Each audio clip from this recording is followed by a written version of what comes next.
her to Luna when she was 8, and she had felt the full force of the enormous age of the place.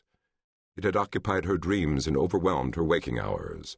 It had driven a sense of her own transience into her soul.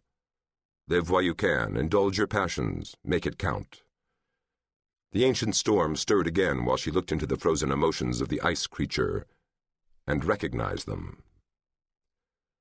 Richard Wald folded his arms and pressed them against his sweater, as if inside his energy envelope he was cold. He was tall and embodied the kind of self-conscious dignity one finds in those who have achieved a degree of fame and never quite come to terms with it.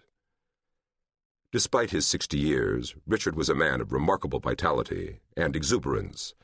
He was known to like a good drink and a good party, and he loved the company of women. He was careful, however, to maintain a purely professional demeanor with Hutchins, his pilot. There was something of the Old Testament prophet in his appearance. He had a thick silver mane and mustache, high cheekbones, and a preemptive blue gaze. But the stern appearance was a facade. He was, in Hutchins' amused view, a pussycat. He had been here before. This was, in a sense, where he had been born. This was the first monument, the unlikely pseudo-contact that had alerted the human race 200 years ago to the fact that they were not alone. Explorers had found 13 others of varying design among the stars. Richard believed there were several thousand more.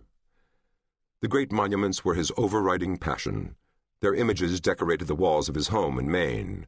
A cloudy pyramid orbiting a rocky world off blue-white Sirius, a black cluster of crystal spheres and cones mounted in a snowfield near the south pole of lifeless Armus V, a transparent wedge orbiting Arcturus. Hutchins' throat mic was a cunningly executed reproduction of the Arcturian wedge.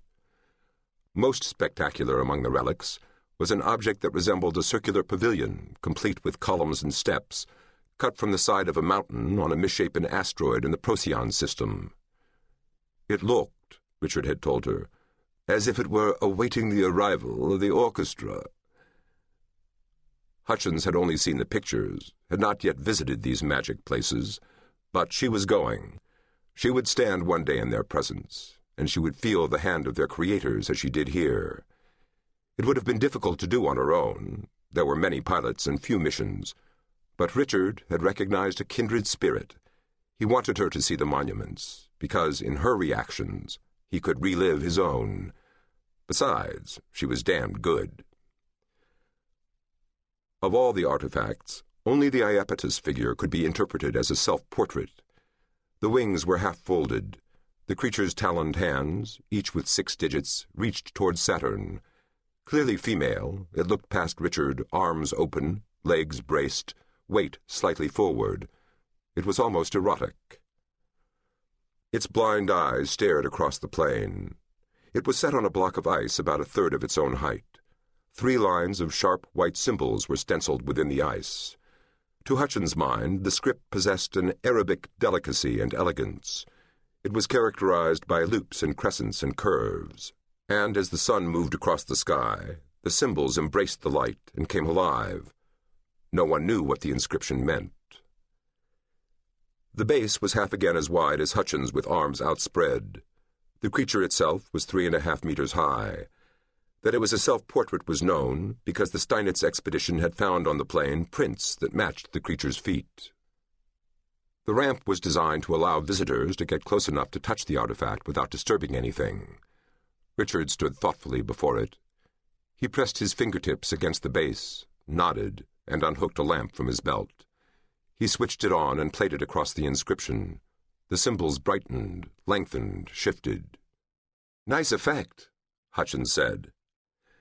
Each of the monuments had an inscription, but no two seemed to be derived from the same writing system. Theory held that the objects were indeed monuments, but that they had been constructed during different epochs. Hutchins stared into its blind eyes. "Kilroy was here," she said. She knew that all the monuments were believed to date to a 5,000-year period ending roughly at 19,000 BC. This was thought to be one of the earlier figures. "I wonder why they stopped," she said. Richard looked up at the stars. "Who knows? 5,000 years is a long time. Maybe they got bored."